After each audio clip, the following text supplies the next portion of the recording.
First of all, I want to say hello. So, good morning to our friends in America and Canada. Good afternoon to our friends in England, Dubai, Sweden.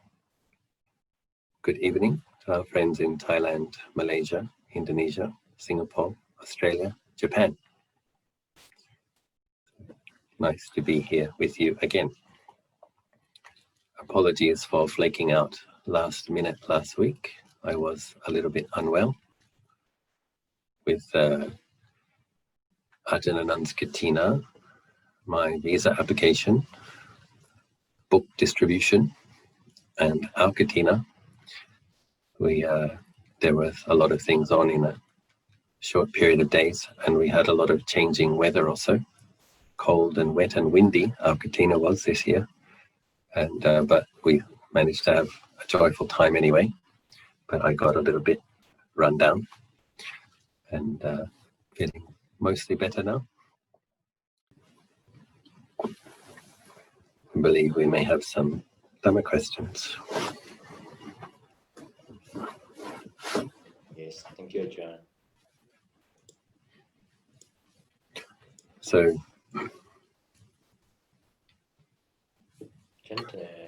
question number one we have, during my breathing meditation, I noticed that my in-breath is very subtle. I can only follow my out-breath.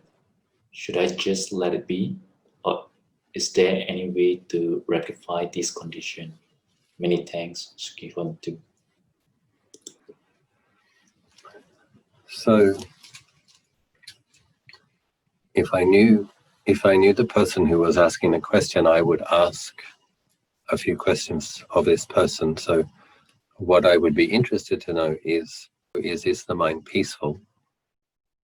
So if the mind is peaceful and there's not much awareness of the in-breath, but there is consistent awareness of the out-breath, then I wouldn't worry about it too much. But if there is still obvious hindrances present, is there dullness? Is there sleepiness? Is there a lot of thinking? That is what I would want to know. And if there is dullness, sleepiness, cloudiness, thinking, then yes, I would suggest that this person really set the intention to be aware of the feeling of the in-breath. So intention is very powerful. When we come to do our meditation, we set the intention. I'm setting the intention to be mindful of in and out breathing. And sometimes it can take a while for the power of the intention to work through and manifest as in the way that we want it to. But intention is very powerful. So we set the very clear intention, I am going to be aware of the in-breath consistently. But if the mind is peaceful for this person, and there's a sense of being present in the body and simply noticing the out-breath more than the in-breath, then it probably isn't a problem. One thing that one can do is to simply stop breathing occasionally, and then on the next in-breath, you will probably notice the feelings of the in-breath. It's like training the mind. I can't feel my in-breath. Okay, I'm going to stop. Just stop breathing. Wait 10 or 20 seconds. Breathe in. You will be aware of the feelings of the in-breath if you've held the breath for a while. And it might just be a matter of training to notice them. But setting the intention, being determined, is powerful. It does eventually manifest as how we set the intention.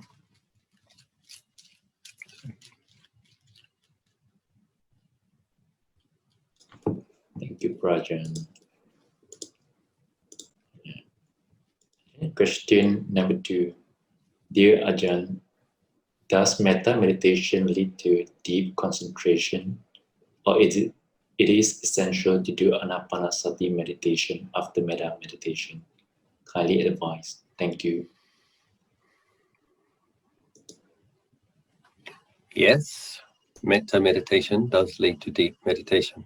Metta meditation can be cultivated to the jhanic absorption level, and it can also be spread outwards boundlessly.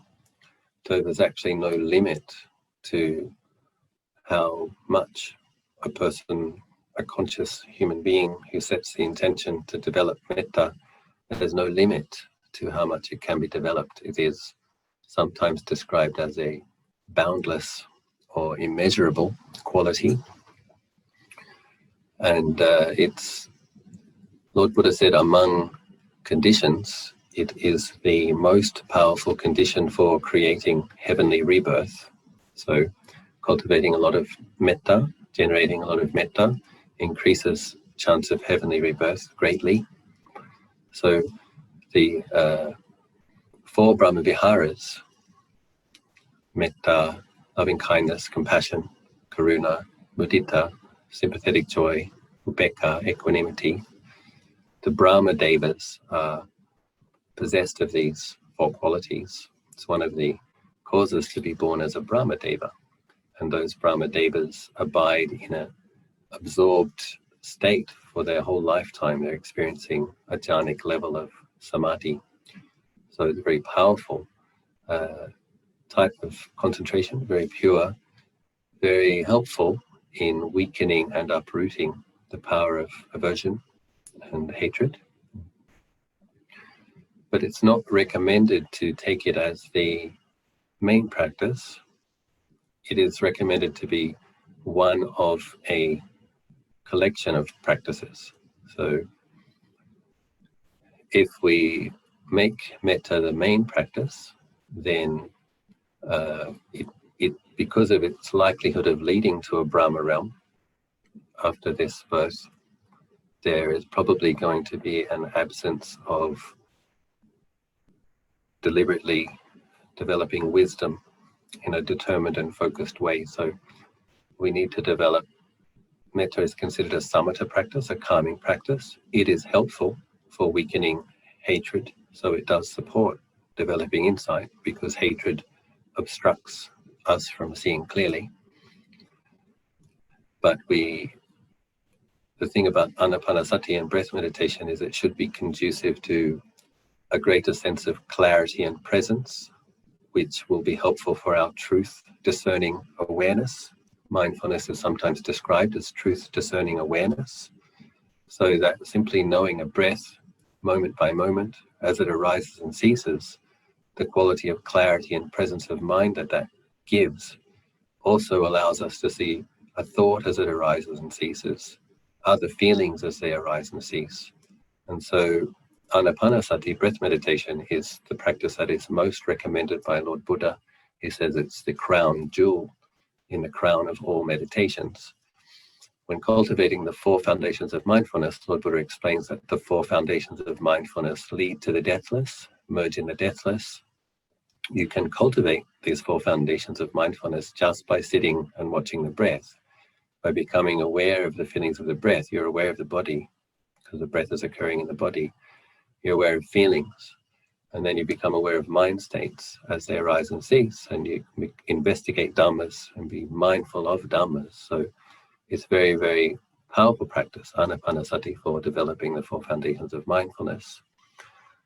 But also with the quality of metta, if the Brahma Devas still have a sense of self. So they're very wholesome beings. But if they haven't had an insight into not self, there's still conceiving of a self and vanity. So you can be a very radiant, beautiful being that has a little bit of vanity about the radiance and the beauty.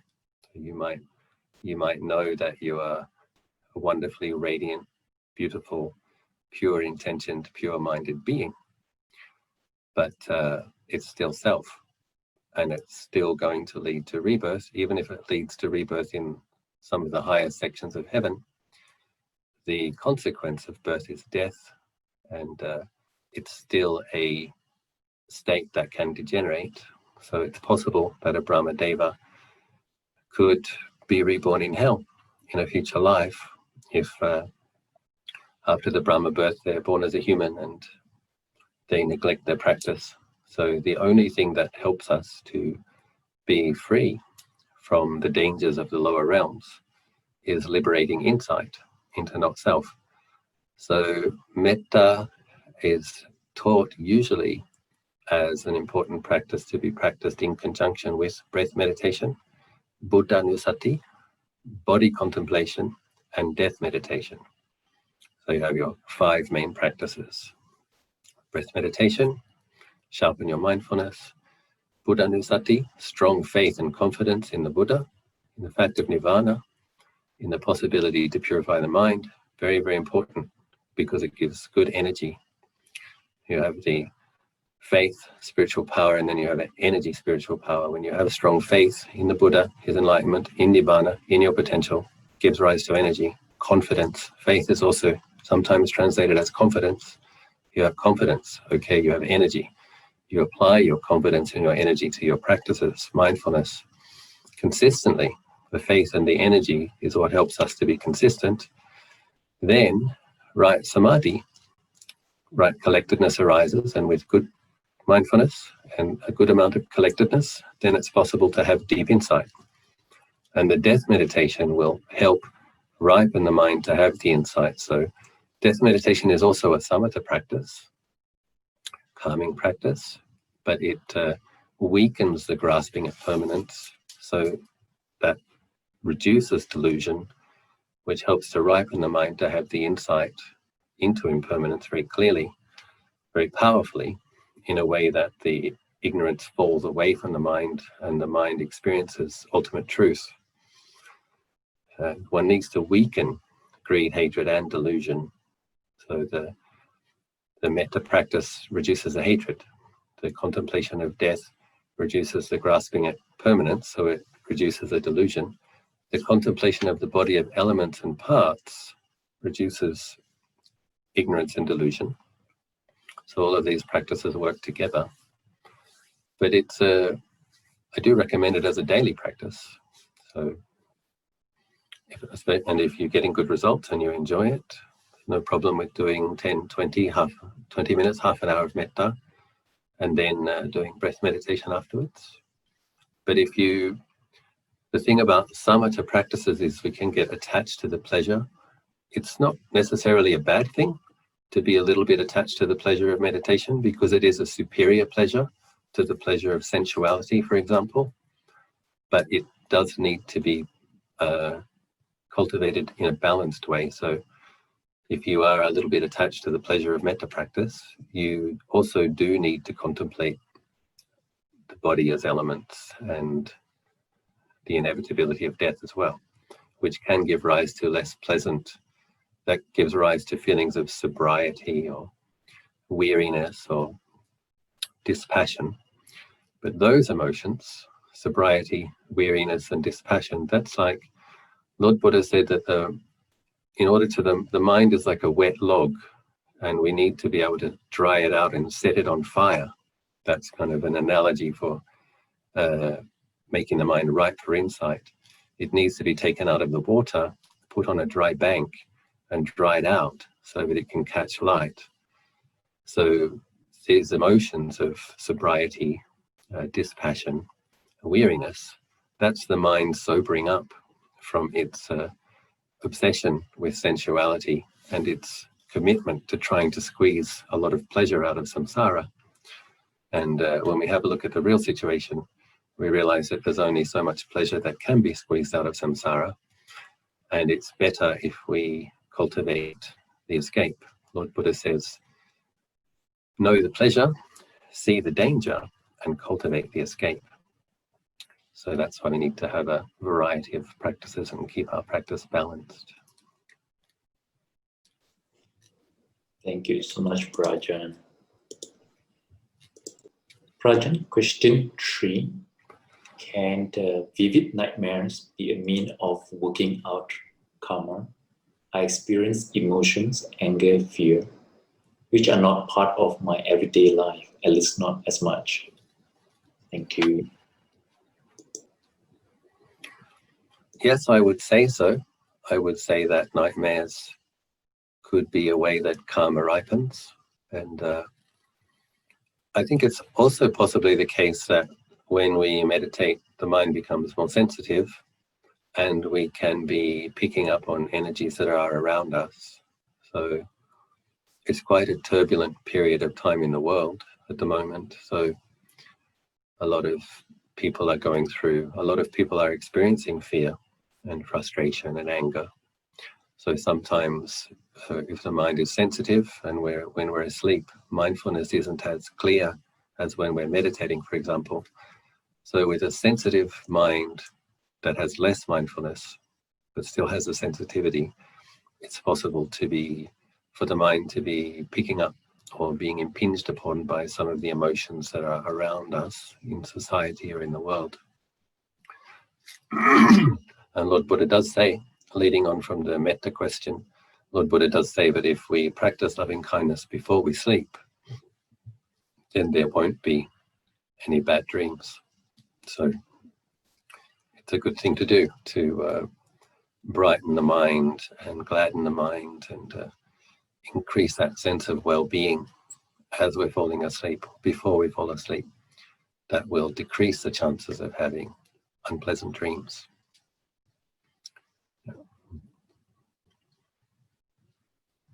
Thank you so much. Rajan, another question about dream. Question 4. Is it possible to dream of one's bad deed from past life? A friend shared that he has a tough life, not having luck in career and relationship, and he believed that it is due to his bad karma from past life, which he dreamed of killing someone.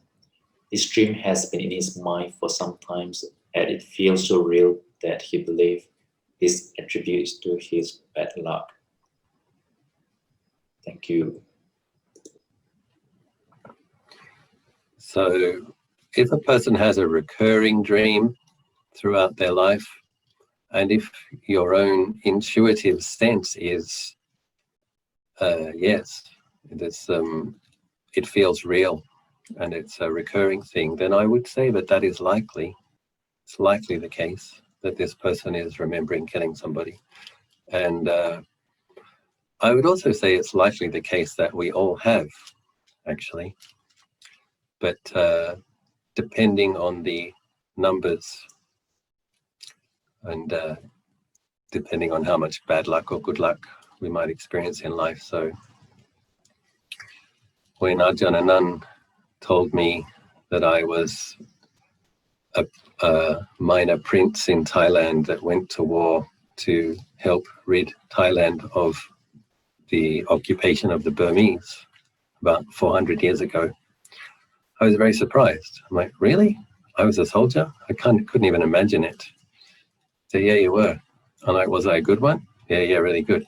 I'm like, does that mean I killed people? Yeah, lots of people. And I'm like, wow. It's a very interesting reflection on sanya anicca, sanya anatta, that we can't remember what we got up to. When Ajahn told me further that I was crying as I killed people because I didn't want to, that actually made more sense.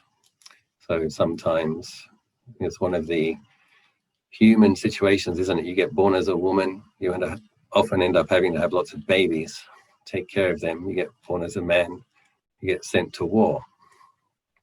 So it's not often that we don't always have choice in these matters.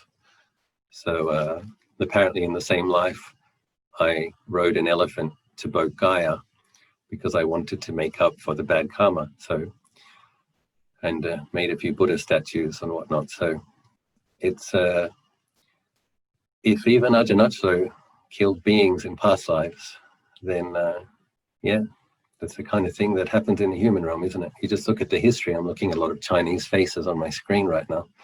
You look at the history of China, which dynasty invaded which dynasty, and how, it's just brutal massacre after brutal massacre. The emperors coming and getting a son from every family and sending them off to war. The Mongolians did the same thing in Tibet, and the Turkish Muslims did the same thing in India, and Thais did the same thing in Laos, and it just goes on and on. So we've probably all killed people. And I remember I once went to maximum security prison when I was living in England as a novice. And I was sitting in a room of a meditation group in the maximum security prison, and it suddenly dawned on me that everybody in that room has probably killed somebody. And I had to note some fear arising. But they were all very well behaved, and they were all very grateful that some monks came to encourage them. And I remember another time sitting on the train going down to Penang, actually, to do my visa. And I was sitting next to an African-American man who had a Thai wife. We were both going to renew our visas. And it turns out that he'd been a soldier. And he'd fought in somewhere in South America. And you suddenly have the realization that this guy sitting next to me killed somebody. And last year, a Scottish man visited me, and he was part of the special services, and he had also been involved in some war activities in Africa. And so another realization, oh, this man has killed people. So I can't remember what the exact statistics were, but I think it's we all walk past a human being who has murdered somebody several times in our life. So yes, it's quite possible that this person killed somebody. And so spreading loving kindness, particularly to beings who we have harmed, asking for their forgiveness. So just take it as a given that you have. It's very humbling. It makes us less judgmental of murderers and rapists. If I'm not saying it's okay, I'm not saying to do it again, but I'm just saying to accept that we probably did do it. And because of that, that's humbling. And we are less judgmental and more compassionate towards people who might have done that this lifetime. And yeah, so at the end of your meditation, dedicate merit specifically to beings you have harmed. And if in this person's case, they're having an image of the person, so they can dedicate the merit, spread loving kindness to that person, dedicate the merit to that person, ask for their forgiveness, wish them a fortunate rebirth, because oftentimes beings who got murdered didn't yet take a rebirth, because if you're traumatized at the time of death or have a lot of attachment or negativity, you can stay in a intermediate birth, sometimes called a ghost, or a kind of a sambhavesi, a being awaiting rebirth. So sometimes these beings are hanging around for centuries or millennia, and they do need people to generate merit and dedicate merit to them so that they can have a more auspicious rebirth. That's the reason I spearheaded the building of a Chedi project at Anandagiri, was to help the many thousands of ghosts in the area, because this area was an area of communist insurgency just 3 decades ago, a recent war zone. Many thousands of people died. So we built the Chedi specifically so that we could dedicate merit to those beings and help them in their rebirth. And we did, according to Lumpur Biek, we were successful in helping at least 10,000. So that was worthwhile doing. Be interesting to see for this person, as they dedicate loving kindness to this person, do the dreams decrease? And does the state of that being in the dreams begin to get better? It would be an interesting thing to observe. Thank you so much, Prajan. Prajan, the next question: what is the meaning of karmic creditors? Accounting question. Thank you. I actually haven't heard that phrase before. The phrase I've heard is karmic debtors, and I guess it would stand to reason that then there are also karmic creditors. So a karmic debtor is somebody that you have a more negative karma in your relationship with that being than positive karma. In a way, you owe them. So, or you may have harmed them. And then I would assume that a karmic creditor is somebody who you have helped in a past life, who wishes you well and who will go out of their way to try to help you. And I'm sure that we all have some of both. We all have some beings who we've harmed, who are holding grudges and wish us harm, unfortunately, because we have killed and maimed and raped and all those things. To keep in mind, we're talking about thousands, tens of thousands of lives. So you might have been a very nice person for the last few, but you don't know what you were up to 100 lives ago.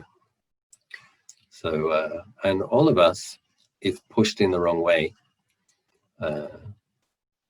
can get very angry and do something unskillful. So even now, it's Ajahn says, as long as the seeds of kilesa are still in the mind, you're not yet an arahant. There is nothing that you are not capable of doing. So that's the danger of samsara, which is why we have to work to liberate ourselves from it. And so yes, beings who we've helped. So you think of this lifetime when you ask your friends to join in making good deeds together, offering katinas, helping to build dhamma halls, going on pilgrimage. And I mean, sometimes I encourage the Malaysians and people who are receptive to invite their ancestors to come along if they're in a parallel realm, come along and join the pilgrimage with us. So yeah, we can dedicate beings to beings we've harmed, to beings we've helped, to the devas that protect us, and neutral beings as well, all beings. Lots of beings out there in lots of different states that we can dedicate merit to. So,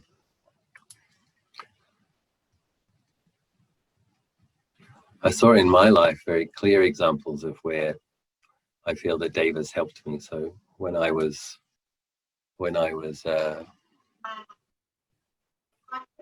I had a very strong intuition when I was 15 years old.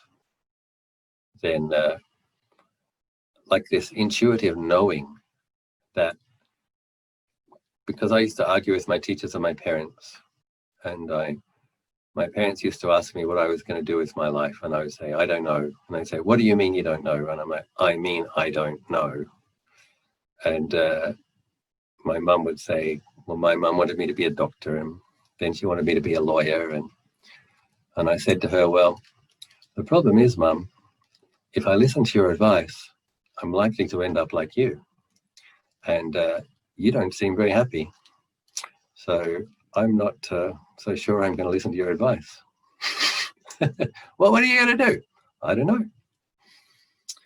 And but I had this intuitive kind of a knowing that there was something in the world worth finding, and that I would find it, but that I had to be very determined. And so, and it was like this intuitive knowledge of it. It's true. Your teachers don't know it, and your parents don't know it. You're going to have to find it yourself. And so I had this very strong intuition. And so I started kind of praying for guidance, and my family wasn't very religious. And the power of prayer, setting intentions and focus, people started telling me that I should do the Goenka 10-day retreat, because there was a Vipassana center behind Sydney. And several people told me that. Eventually I went and did that. And then later on, when I was working in a vegan restaurant in Sydney, I remember one night I was so forlorn, and I was like, what am I going to do with my life? And I left the restaurant, and I looked to the skies, and I made a kind of a very sincere, a desperate, but also very sincere plea/promise. I looked to the skies and I said, I admit that I don't know the true path to peace and happiness. But if you send me signs, I promise I will follow those signs. Please show me the path to happiness, to true happiness. And so a few days later, somebody forgot the Lonely Planet Guide to Thailand at the restaurant where I worked. And then another week later, I got my pay and I was looking in my wallet, and there was some Thai money. I asked my friend, what's this? She said, that's 1 baht. Had a picture of the king and some chetties. And then a couple of weeks later, I'm cleaning the fryer, and I've told this story before, but I like this story because it's a very clear example of, I believe, Deva's helping. So it's a vegan macrobiotic restaurant, Japanese-inspired food with a German fryer, and there's this one piece of pipe that I have to attach to a pipe to drain and filter the oil once a week. I've been working in the restaurant for a year and I haven't noticed. I'm putting on this pipe late at night, and I notice that there's one word on the pipe, and that word on the pipe is Thailand. And I said, okay, 3 signs. I hear you, I get it, I see it. I made a vow. Within 10 weeks, I will go to Thailand. So where did that intuitive feeling come from when I was 15, that I was so obnoxious that I would argue with my teachers and my parents, and that I was determined to find something better than what they were suggesting? I suspect Davis is kind of, come on, you got to find the Dhamma again. Brett, my name was. Come on, Brett, you need to find the Dhamma. You need to find the Dhamma. And going and doing the 10-day retreat, and then committing to meditating every single day. That's probably a large part of what produced the merit, so that when I looked to the sky and prayed for guidance, because a lot of people look to the sky and pray for guidance, but not everybody gets it. So why do you get guidance when you pray for it? That is probably due to having a certain amount of merit and having made some good karma with the path towards peace and happiness. So when I looked to the sky and asked for guidance, I got some. Another factor is sincerity. So I really meant it. I did go to Thailand 10 weeks from that day. I had to sell, after 8 weeks, I had my passport and I had my ticket and I had no money. I had to sell everything I had, my Turkish carpet, my computer, my 10-speed bike, my bed. Everything I could sell, I sold so that I would have some money to spend. And then a few days before I left, a lady walked into the restaurant asking for a job. And I said, well, I'm leaving, so there may be one. I said, where are you going? She said, where are you going? I said, Thailand. She said, why are you going? I said, well, I do Buddhist meditation. I'm interested in Buddhism and I want to go to the beach. And she said, well, I know where there's a meditation center on a tropical island with a view of the beach, where the teachers teach in English. And so for me, it's another clear example. I mean, I'm sure the Davis must have been involved in getting that particular backpacker to walk into that restaurant. I told her to write down the address and instructions on how to get there, and I ended up spending 5 months at that place. So there are occasions in my life where it seems very clear to me that well-intentioned, subtle-bodied beings helped. And there was another time, I might have told this story as well, on the way down to that island, we were on this overnight bus which was speeding very fast, and I was half asleep, and I was next to my best friend at the time, a lady called Debbie, and I heard this voice clear as day. It said, there is a very real chance that you may be about to die. And a couple of seconds later, this truck came whizzing past our bus by just a couple of inches, and the whole bus kind of shook. And I'm like, whoa, that was close. And we were probably going about 120, and the truck was probably going about 120 as well. So a couple of inches is not much space. So I said to my friend Debbie, I just heard this voice that said, there's a very real chance that you're about to die. What do you think Debbie said? Debbie said, I heard it too. The exact same voice that said the exact same words. So what's that? I would assume that it was a guardian angel that wanted us to die with mindfulness. If we were about to die, that at least we would know that we were about to die. We'd be able to let go and go to a rebirth instead of hanging out as a ghost of a bus accident victim on the side of the road, of which apparently there are many. Lompopiak once told me. So yes, we have beings who support, good beings who are determined to progress along the path. And we have beings that try to obstruct us, which is why we keep precepts, meditate, chant, dedicate merit, so that we have some protective forces around us. We don't want to add any more karmic obstructions or any more harm. We don't want to put any more harm in our way. So dedicate merit to your guardian angels sometimes, so that they keep protecting you. You do, Ajahn. Thank you. Ajahn, we have 2 more questions. This question, number 6. Dear Ajahn, how do we keep pure intention in our daily practice and not let it fall into being a desire to be someone or to be enlightened, or a desire to have or want, etc., as this could turn into an attachment or clinging? Thank you. Yeah. So I think it's inevitable. In a way, Ajahn says you have to be a deva first. So not necessarily in a deva realm, but you have to have the mind of a deva. So the mind of a deva means there's still a self-view. You have to want to become deva-like, a kalyana chana.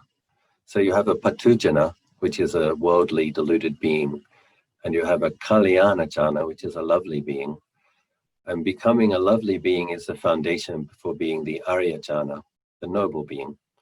So to aspire to be a good person, a deva-like person, is wholesome. It's the foundation upon which insight can be developed. And aspiring to be reborn in heaven isn't unwholesome. So you can make merit. You can make merit being aware, investing in your future happiness. Like, it's okay to make merit because you want to be comfortable, you want to have the 4 requisites, you want to have opportunities, you want to go to heaven and beyond. That's okay. It's only a problem when you want to make merit just to be rich. This is, I think, where it becomes a problem. So if you're making merit and you're making the wish, may I be rich, that's where it's going off. If you're making merit and you're making the aspiration, may I always have the 4 requisites, may I always have enough for myself and enough to share, and then you add, may I meet the Dhamma, have opportunities to practice, meet the correctly practicing teachings, the true Buddha Dhamma, and the truly practicing Sangha. So you have to add more noble aspirations onto the basic aspirations. So when you give food to monks and you give food to share your wealth, you will be born in a situation where there's enough food.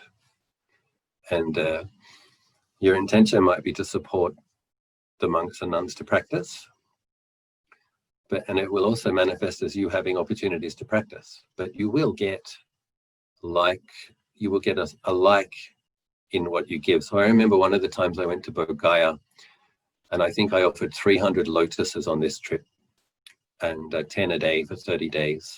And I was making the aspiration, may my mind always be imbued by the fragrance of virtue, may I always incline towards virtue, may I purify virtue, and may anybody who even sees, hears, or touches me be inclined to practicing virtue as well. So it's a very high-end aspiration.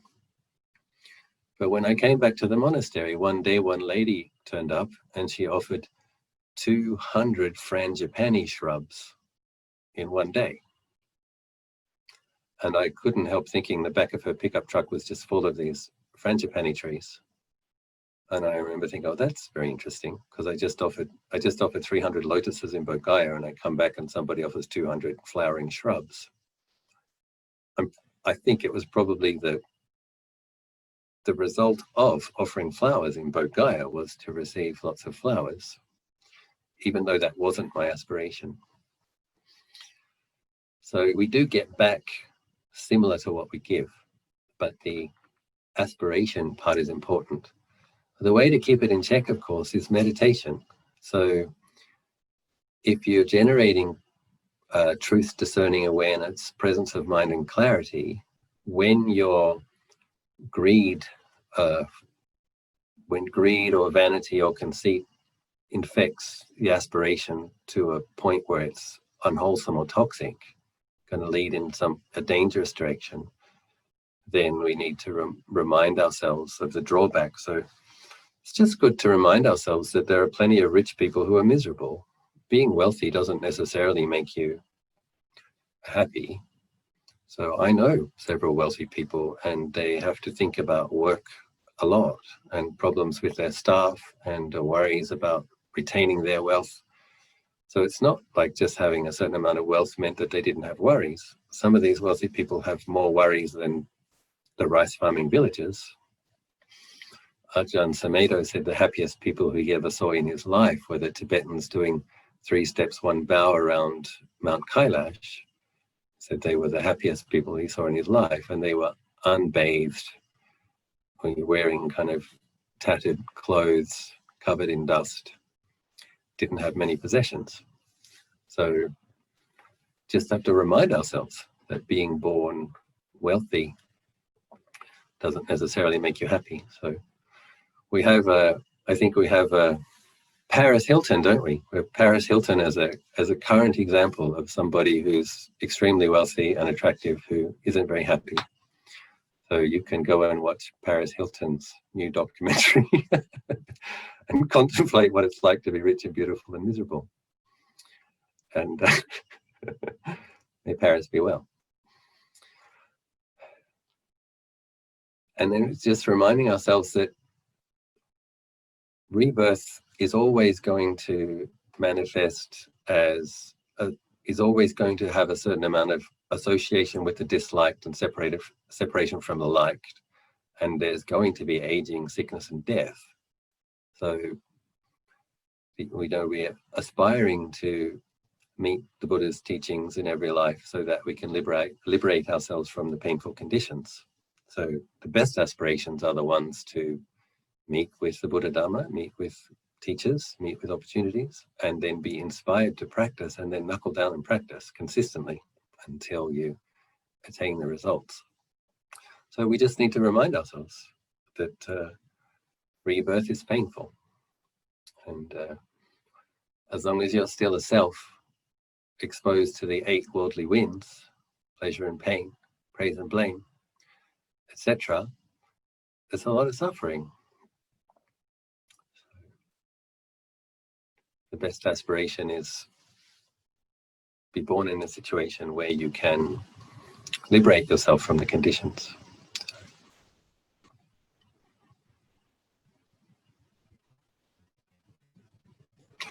If you're a bodhisattva practitioner, then you want to be born in a situation where you can help as many beings as possible in a way which is sustainable without slipping back. And you probably also want to be meeting Buddhas, Arahants, Pacceka Buddhas, and other bodhisattvas. So you aspire to be born with noble-minded Kalyana Mitta and to be able to help people in a way which is sustainable without slipping back.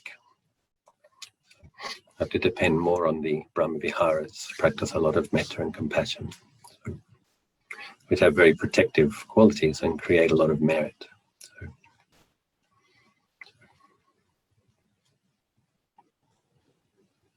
Thank you so much, Ajahn. Ajahn, that is the last question we had. Very good. Excellent. So remember, as I was talking about in the guided meditation, giving a lot of attention to things externally can lead to feelings of stress, worry, anxiety, contentiousness. So try to keep it balanced. When there's lockdowns again in Europe and extended lockdowns in other places, and maybe election results that not everybody's happy about, just reminding ourselves that thoughts are thoughts, feelings are feelings, perceptions are perceptions. And the world and the self-view is something that we create moment by moment. And that we need to balance it the thing that will help us see a thought is a thought, a feeling is a feeling, a body is just a body, not self, not I, not mine, not they, is by being moderate in the amount of media that you consume, moderate in the amount of conversations you have about these things. And in a way, when you meet with misfortune or difficulties or challenges, that's a wake-up call. It's like, this is the nature of samsara. The conditions are unsatisfactory.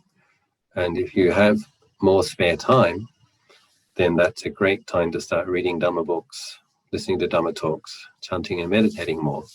So that's my wish for you all. You take your opportunity to practice. Of course, I have compassion for people who are experiencing greater difficulty, financial challenges, etc. It's not easy. But if you still have enough food, and if you still have time and have access to teachings, please don't dwell on it too much, and please take the opportunity to practice as much as you can while you can, because that's going to generate the merit that will make your situation improve eventually, and it's also going to condition the insight that will liberate you from the conditions, so that you will be in a safe situation, that free from suffering, that will never degenerate. So you'll be well, you'll be happy. I've got a little show and tell.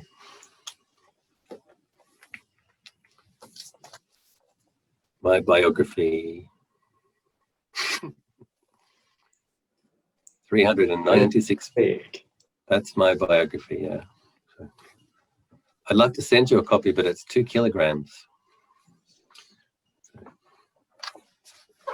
Lots of nice pictures. Thai? Is it in Thai or is it in Yes, English? Joyce, it's in Thai. So I transcribed my life story I recorded my life story in English, and Duki, who I think is on this group right now, translated it into Thai, and then Medao and Mechi Ying and myself edited it, and there's lots of nice pictures. Nice picture in the Buddha's kuti in Jetavana. One of the ways I made this project less tedious and more enjoyable was by picking as many beautiful pictures as I possibly could to put in it, while I listened to Mechi Ying recite back line by line, paragraph by paragraph, every line. And so I put in lots of beautiful pictures. And you're in there, Joyce.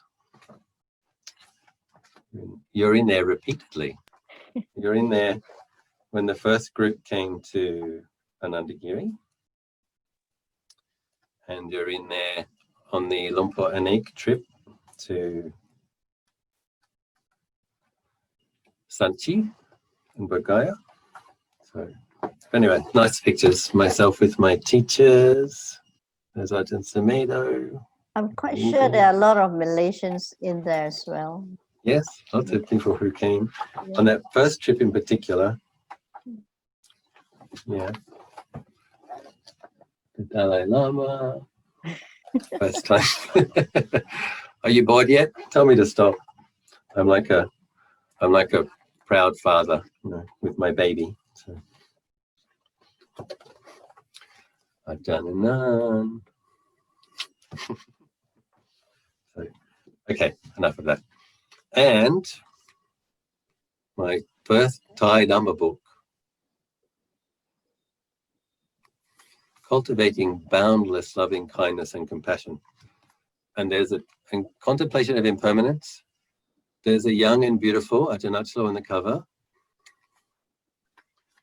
And there's an old shriveled up one on the inside cover. So you can see. How young were you on the front picture? Yeah, I can't remember.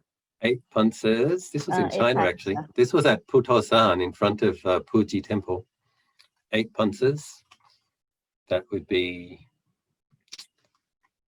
16 years ago. 32. And another Thai book. you like the gold writing? Isn't it? That's pretty special, isn't it?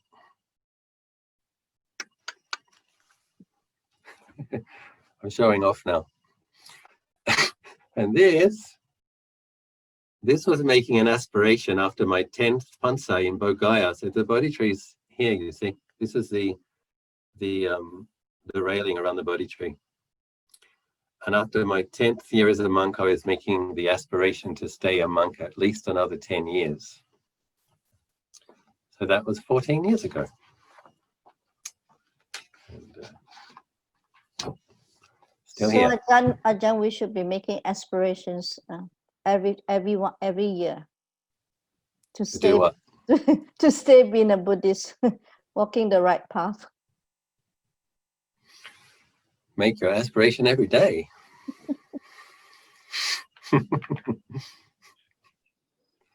Okay, so lovely spending time with you in cyberspace. Take care of your hearts and minds.